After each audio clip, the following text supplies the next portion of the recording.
Good morning po sa inyo. Ngayon ang araw na kung saan biyahe tayo papunta ng saan nga yan? Vancouver, Wallace Tech. Alas 10 ng umaga. Gumising ako parang hesitant.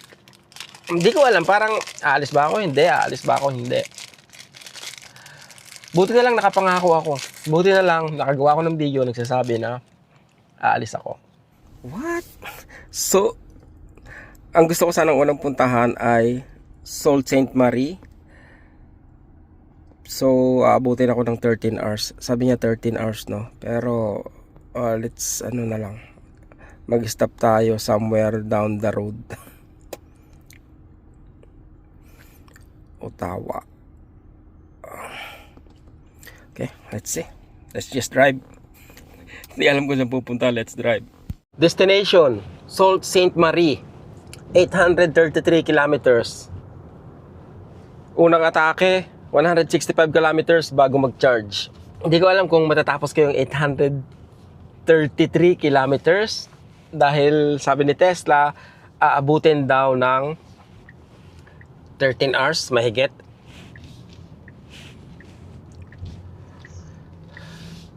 Thank you. Buti na, mabait yung mga driver dito. Sa Montreal talaga, mga dreno, mapagbigay yung mga driver. Pag ano ka, pag papasok ka. First stop natin, A&W, alas 12. Bibili lang ako french fries para kahit pa paano may nangunguya sa kalsada. Okay, chips na lang kaya dito. Dapat, okay, ito. Sweet and hot. $20. Ito, maganda tong matigas kasi hindi ka antokin dito eh. Pag ganito yung kinain mo eh. So, bumaba daw yung ano, bumaba yung presyo ng gas. Galing sa 192, ngayon 190 na lang.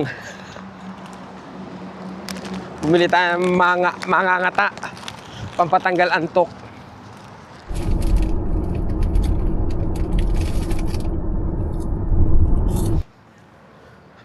$25 minutes para tumuloy tayo sa biyahe. Kaya ikot-ikot muna tayo rito sa outlet.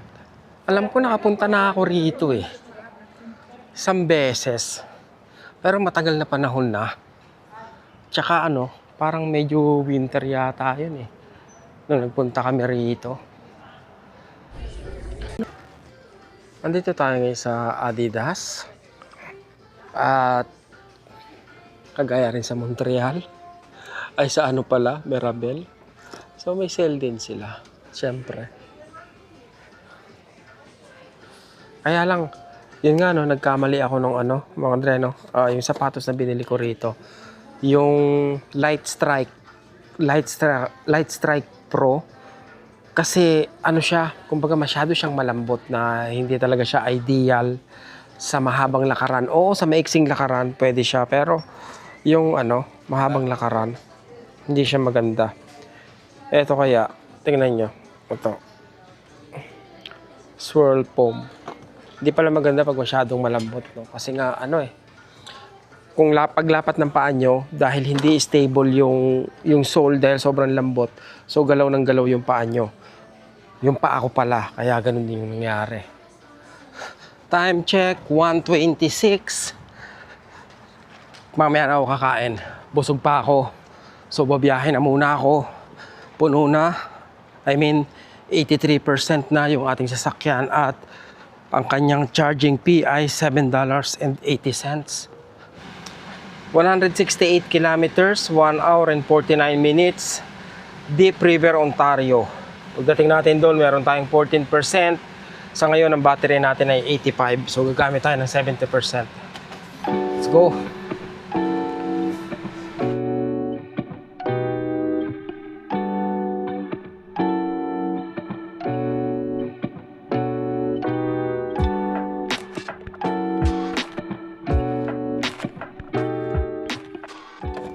Abot ka ba?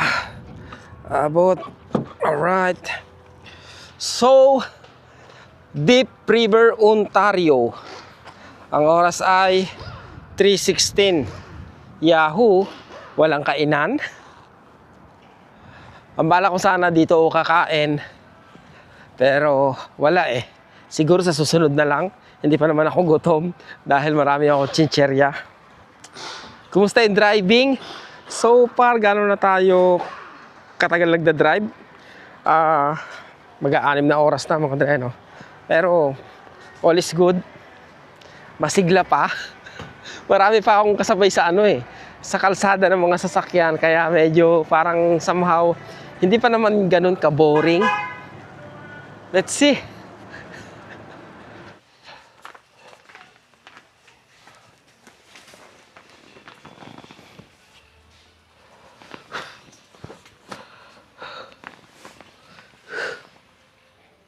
$39.99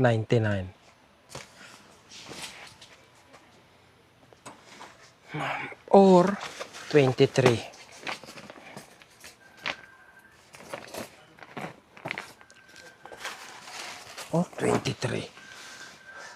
Maliit. Hindi ka komportable. Dapat yung 39. Kinuha ko yung upuan. Maganda yung upuan dahil malaki. Pag maliit, parang hindi ako makakatulog sa maliit eh. Kasi baka sakali ba, umupo ako sa tabing ilog, tapos habang nakaupo ko, makatulog ako. I think, eto makakatulog ako rito. So, walang pagkain, walang soft drinks, no nothing. Para I'm still, pa naman. Okay pa naman ako. Biyahe na tayo, baka pwede na. Convenience.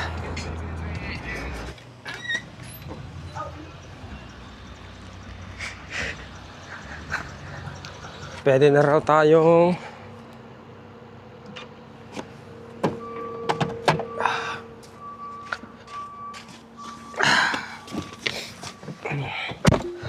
next stop, North Bay, Ontario, 167 kilometers, 1 hour and 55 minutes.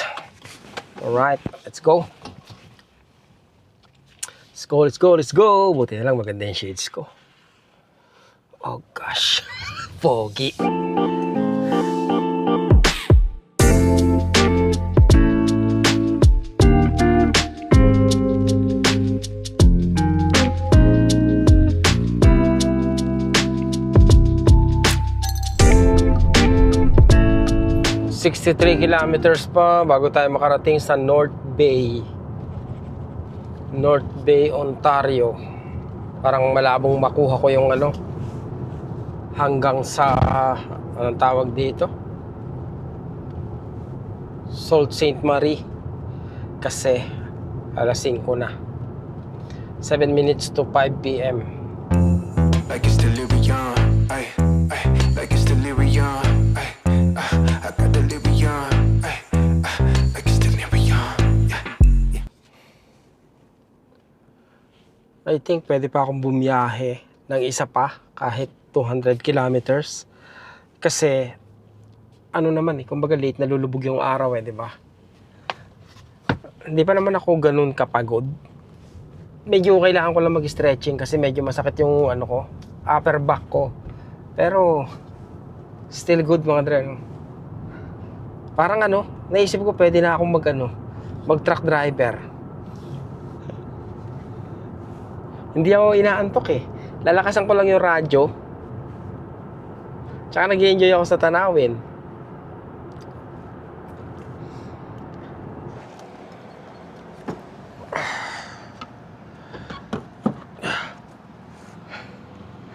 Hampton Inn. Kung gusto kong dito na matulog, pwede. Madaming tindahan dito. Ito yata yung downtown nila. Meron DQ. Pero mas trip ko magpunta dun sa sa Sports Check siya sa Winners. Hindi pa naman ako masyadong gutom. Okay lang ba yung gamit ko rito? Tago natin ng konti para hindi masyadong expose yung mga laman.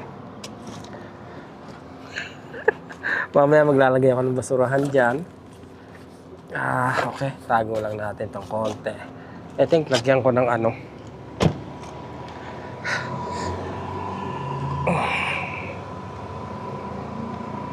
Yun, lagay ko kaya rito, no? Yeah. Lagay ko na lang sa likod. Dito tayo sa DQ, mga dre, no? Ang ating lunch. Yun, 4 na pirasong manok, tsaka french fries. Kumuha ako ng strawberry cheesecake na apakasarap. Tapos meron tayong dip na creamy garlic. Nako po, inang. Talaga naman. Late lunch.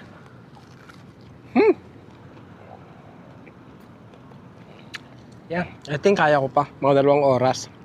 Bago ako tuluyan magpahinga. Bala ko pa sana maggala. Sports check, tsaka yung martials. Kaya lang, hindi na. Para makabiyahe na rin ako. Actually, punta na ako sa sasakyan. Baka pwede na. Mabiyahe na ako.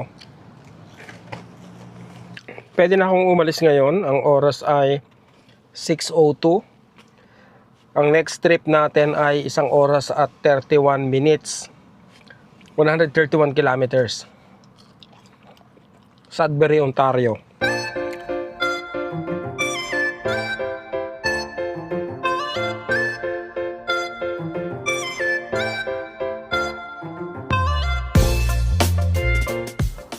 Marami akong choices ngayon, no? Meron akong A&W, meron akong Walmart, Subway, Tahinis. Oh, may Tahinis pa, no? Ang oras natin ay 7:33 na, no? Maliwanag pa. Ah, gosh. Siguro dito na ako magpapalipas ng gabi. Dito na ako matutulog sa baka dyan sa Walmart or kahit dito na lang sa charging station. I think wala naman sisita sa akin dito. I wish. Pero titingnan-tingnan ko yung mga may sign sila eh. Nakalagay kung pwedeng mag-park dito. But anyway, hanap muna ako ng pagkain. Then balik ako. Andyan tayo ngayon sa Sudbury, Ontario. So 20 minutes ako mag-charge dito. Pagkatapos, pwede pa akong bumiyahe papunta sa Blind River. Kasi dapat ang destination ko is Sault Ste. Marie. Pero kung yun nga 20 minutes, babiyahin na naman ako ng 1 oras at 20 minutes papunta rito sa Blind River. Medyo pagod na ako. I think magpapahinga na ako rito. Siguro dito na lang ako. Ayoko na. Private property, tenant and customer parking only. Doon kaya sa Walmart. Kasi, ang iniisip ko may mga empleyado yung Walmart na pumapasok sa gabi. Baka sakali pwede ako mag-park doon. Laki ng Walmart nila. Gusto ko ng sushi. Pero yung hindi masyadong hilaw.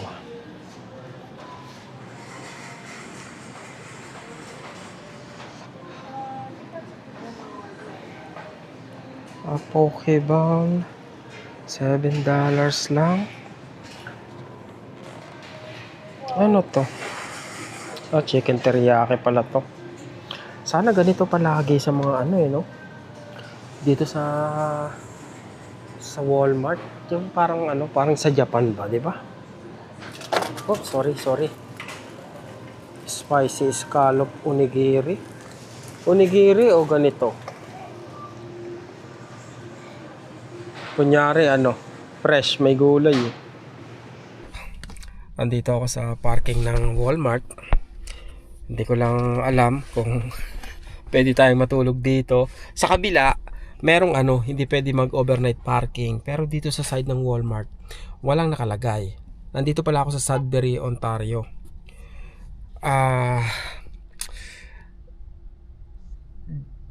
Ayun nga sabi ko wala akong takip dito sa bintana. Wala pa naman tint to.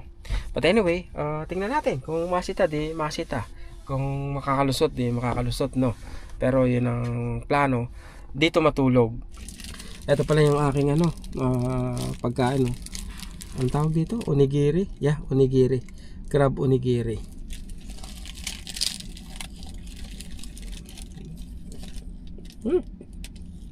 Ba, Ayos ah. Parang ano talaga, authentic Japanese ano ah. Onigiri. Okay. Yan ang ating setup. Ang tulugan natin. Kita ba? Yan. Okay naman mga dre, no? I think makakatulog ako ng komportable dyan. Okay? Good night. 9:43 ng gabi. Nilista ko lang yung yung mga expenses ko para sa araw na to. At yung na-cover ko na kilometer. Okay? Magkahiwalay pa. Para sa charging, gumastos ako ng $55.37. Ang na-cover kong kilometro ay 686 kilometer mula Montreal hanggang dito. Yan lang. Bukas na uli mga dre, no? Tingnan natin, hopefully maka-cover ako ng mas mahabang distansya. Nang sa ganun mas papalapit tayo doon sa Vancouver. Ang oras ay... Anong oras na nga ba? 11:25. Excuse me. Nag-i-edit ako. May isang sasakyan na rito. May isang sasakyan pa dyan. Pagkatapos, may isang sasakyan din doon. Ito parang ano to eh. Pang camping. Ayan o. Pagkatapos, marami namang sasakyan dito sa mga nakapark. Ayan o. I think yung mga yan nagtatrabaho yan sa Walmart. So, I guess hopefully okay lang ako matulog dito. Naantay ko lang yung ini-edit ko, tapos tutulog na rin ako siguro mga alas 12. Okay guys, good night. Wait, we don't have to start the day yet.